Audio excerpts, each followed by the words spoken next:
بسم اللہ الرحمن الرحیم۔ مرتے وقت انسان سب بھول جاتا ہے، لیکن ایسی دو ہستیاں جسے انسان مرتے وقت ہرگز نہیں بھولتا۔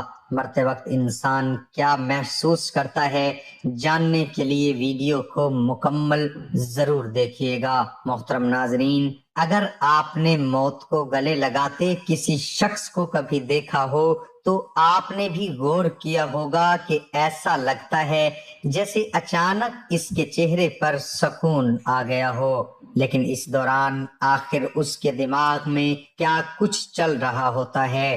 انتقال کرنے والے شخص کا چہرہ دیکھ کر یوں لگتا ہے جیسے وہ سو رہا ہو۔ چہرے پر بہت عام تاثرات ہوتے ہیں۔ میرے ایک رشتہ دار انتقال کے قریب بہت تکلیف میں تھے، لیکن مرنے کے بعد ان کا چہرہ چمک رہا تھا اور اچانک ایسا لگنے لگا جیسے وہ بہت خوش ہوں۔ ناظرین، عام طور پر یہ تصور کیا جاتا ہے کہ زندگی کے آخری لمحات میں ایک جنگ سی چل رہی ہوتی ہے۔ انتقال کرنے والے شخص کا چہرہ دیکھ کر یوں لگتا ہے جیسے وہ سو رہا ہو۔ چہرے پر بہت عام تاثرات ہوتے ہیں۔ ایسا لگتا ہے کہ موت کا عمل آخری سانس لینے سے ایک ہفتہ قبل شروع ہو جاتا ہے۔ اس دوران صحت متاثر ہونے لگتی ہے، جسم کمزور پڑنے لگتا ہے، چلنے میں دشواری پیش آنے لگتی ہے اور غنودگی طاری رہتی ہے۔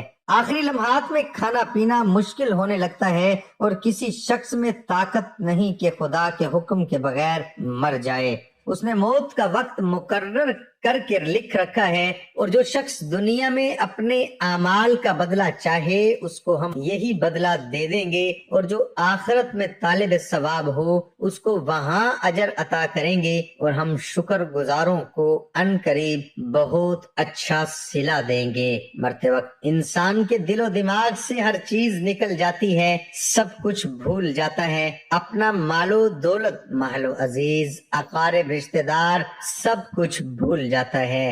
مگر مرتے وقت انسان دو لوگوں کو بہت زیادہ یاد کرتا ہے، دو لوگ ہرگز نہیں بھولتا۔ ان کو سامنے بٹھا کے چیخنے کی کوشش کرتا ہے، ان کے غم میں رونے کی کوشش کرتا ہے، مگر رو نہیں پاتا۔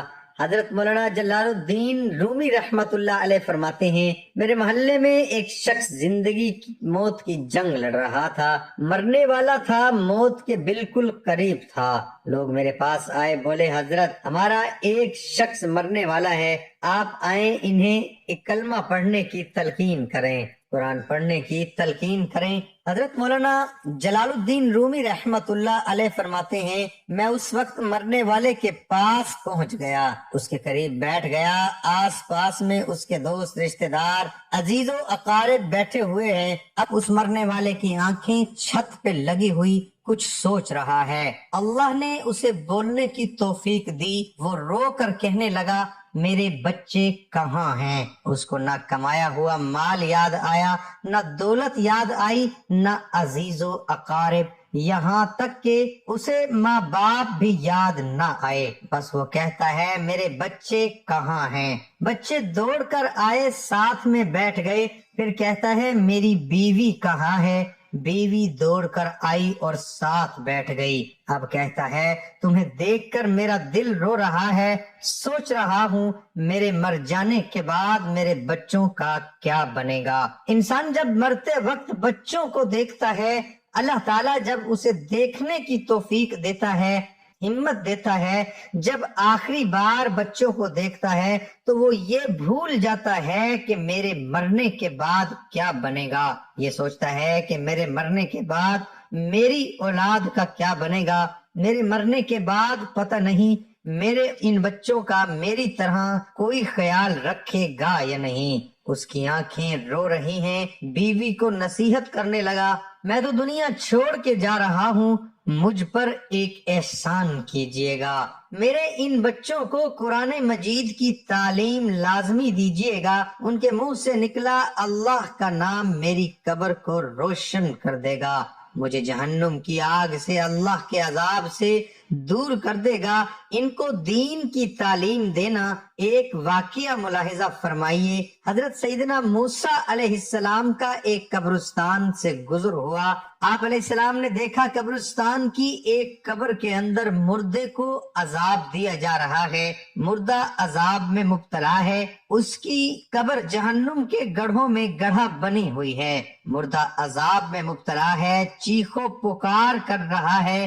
حضرت سیدنا موسیٰ علیہ السلام آگے چلے گئے۔ کام کرنے کے بعد واپسی جب اسی راستے سے گزر ہوا، آپ علیہ السلام نے دیکھا وہی جہنم میں جلنے والا شخص جس کی قبر میں عذاب دیا جا رہا تھا، اب وہ شخص جنت میں ٹہل رہا ہے، اس کی قبر جنت کا باغ بنی ہوئی ہے۔ آپ علیہ السلام نے دونوں ہاتھ اٹھائے، عرض کی، اے میرے مالک، تھوڑی دیر پہلے میں یہاں سے گزرا تھا، یہی قبر جہنم کے گڑھوں میں گڑھا بنی ہوئی تھی، تھوڑی دیر کے بعد جب یہ جنت کے باغوں میں سے ایک باغ کیسے بن گئی؟ اللہ تعالیٰ نے فرمایا، موسیٰ، یہ شخص جب مرا تھا، مرنے سے پہلے اپنی بیوی کو حاملہ چھوڑ کے مرا تھا، بیوی کا ایک بیٹا پیدا ہوا، بچہ آج چھوٹا، کل بڑا، تھوڑا سا بڑا ہوا تو اس کی بیوی نے بچے کو مسجد میں بھیجا، معلم صاحب نے اس کے بچے کو بسم اللہ الرحمن الرحیم پڑھائی۔ جب اس کے بچے نے بسم اللہ پڑھی تو موسیٰ، مجھے حیا آئی کہ اس کا بچہ میرا نام لے،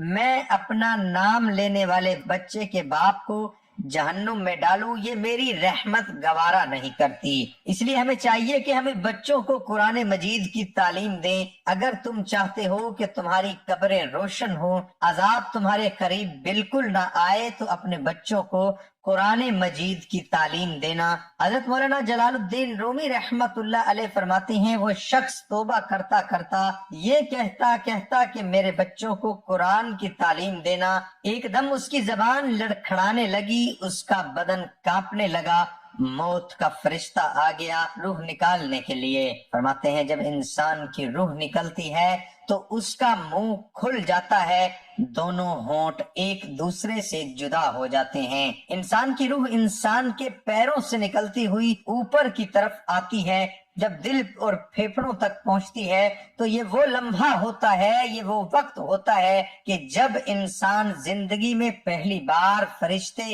اور شیطان کو دیکھتا ہے۔ یہ وہ مرحلہ ہوتا ہے جب انسان کے ایک طرف شیطان اس کے کان میں غلط مشورہ ڈالتا ہے اور دوسری طرف اس کی زبان سے اس کے عمل کے مطابق الفاظ نکلنے لگتے ہیں۔ اگر انسان نیک ہوتا ہے، نمازی ہوتا ہے، عبادت گزار ہوتا ہے، تو پھر اس کا دماغ اس کی زبان کو کلمہ پڑھنے کی تلقین کرتا ہے، درود پڑھنے کی تلقین کرتا ہے، اور اگر انسان نیک نہیں ہوتا تو پھر اس کا جو دماغ ہوتا ہے وہ غیب سے ہیبت کا شکار ہو جاتا ہے اور انسان شیطان کے مشورے کو قبول کر بیٹھتا ہے۔ جب انسان شیطان کے مشورے کو قبول کر بیٹھتا ہے پھر کوشش کرتا ہے کلمہ پڑھنے کی، لیکن نہیں پڑھ پاتا۔ ناظرین، آج ہماری آنکھیں کھلی ہیں، آج ہماری سانس چل رہی ہے، اس سے پہلے کہ یہ وقت گزر جائے، یہ زندگی کے لمحے میرے اور آپ کے لیے